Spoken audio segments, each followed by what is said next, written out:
Bapak,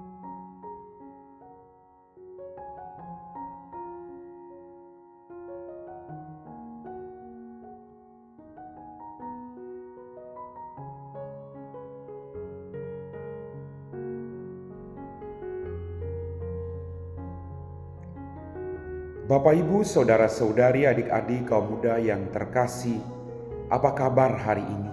Semoga kita semua tetap diberikan rahmat kesehatan dan sukacita. Hari ini kembali saya mengajak Anda semua untuk mendengarkan dan merenungkan firman Tuhan. Mari kita siapkan hati kita. Tuhan bersamamu dan bersama rohmu. Inilah Injil suci menurut Santo Yohanes, dimuliakanlah Tuhan. Setelah makam Yesus kedapatan kosong, maka Maria Magdalena berdiri dekat kubur dan menangis. Sambil menangis ia menjenguk ke dalam kubur itu, dan tampaklah olehnya dua orang malaikat berpakaian putih, yang seorang duduk di sebelah kepala dan yang lain di sebelah kaki di tempat mayat Yesus terbaring. Kata malaikat-malaikat itu kepadanya, "Ibu, mengapa engkau menangis?" Jawab Maria kepada mereka, "Tuhanku telah diambil orang, dan aku tidak tahu di mana ia diletakkan." Sesudah berkata demikian, ia menoleh ke belakang dan melihat Yesus berdiri di situ, tetapi ia tidak tahu bahwa itu adalah Yesus. Kata Yesus kepadanya, "Ibu, mengapa engkau menangis? Siapa yang engkau cari?"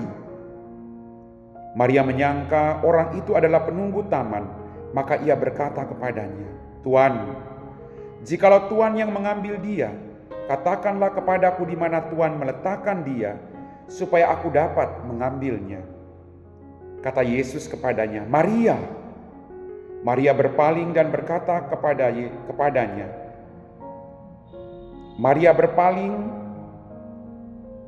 dan berkata kepadanya dalam bahasa Ibrani, "Rabuni," artinya guru. Kata Yesus kepadanya, "Jangan engkau memegang aku, sebab aku belum pergi kepada Bapa.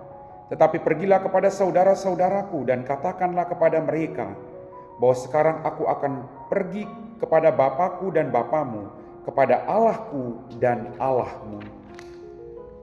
Maria Magdalena pergi dan berkata kepada murid-murid, "Aku telah melihat Tuhan," dan juga bahwa Tuhanlah yang mengatakan hal-hal itu kepadanya. Demikianlah sabda Tuhan.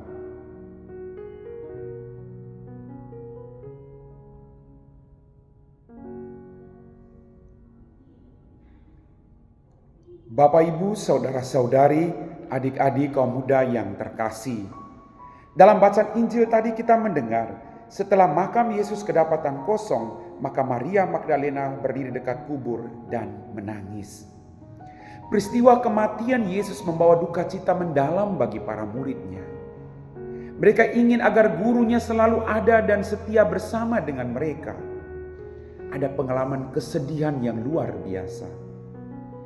Tetapi kemudian Bapak Ibu, Yesus tidak membiarkan kita berlarut-larut dalam kesedihan. Yesus datang untuk menjumpai kita. Yesus mengajarkan kepada kita bahwa kita harus, setelah mengalami kesedihan, kita harus terus menjadi pewarta-pewarta yang baik dalam kehidupan ini. Tuhan tidak wafat, artinya dia tidak tinggal terus dalam kubur. Dia bangkit seperti yang telah dia sabdakan kepada kita. Maka peristiwa kebangkitan Tuhan mengajarkan kepada kita untuk tidak tinggal terus dalam kesedihan, dalam manusia lama kita. Tetapi kita bangkit bersama dengan dia. Lalu kita mewartakan bahwa dia sungguh Allah yang datang untuk menyelamatkan kita. Dia tidak terus wafat. Dia tidak tinggal terus dalam kubur. Tapi dia bangkit dengan jaya, mengalahkan maut. Bapak, Ibu, saudara-saudariku yang terkasih, dalam kisah tadi Maria Magdalena sedih karena dia mendapati makam Yesus kosong. Dia mengira ada orang yang mengambil mayat Yesus. Dalam kesedihan itu, Tuhan menampakkan diri kepada Maria Magdalena. Maka dia memperoleh kekuatan yang baru untuk bangkit dari kesedihannya dan menjadi pewarta yang baik kepada para rasul yang lain. Mari Bapak Ibu, siapapun kita, Tuhan ingin agar kita bangkit dari manusia lama. Bangkit kemudian mewartakan bahwa Dia Allah yang hidup, Allah yang tidak meninggalkan kita, tapi Allah yang selalu berjuang bersama-sama dengan kita. Mari kita bangkit dari semua kelemahan-kelemahan manusiawi kita. Jangan sampai kita terus tinggal dalam kelemahan manusiawi kita. Tuhan tidak tinggal terus dalam kubur, tapi Dia bangkit dengan jaya. Kita juga harus keluar dari kelemahan manusiawi kita. Kita harus bangkit bersama Dia, lalu memberi kesaksian bahwa Dia sungguh Allah dan sungguh manusia. Allah yang menyertai kita baik dalam kegembiraan maupun dalam penderitaan hidup kita. Amin.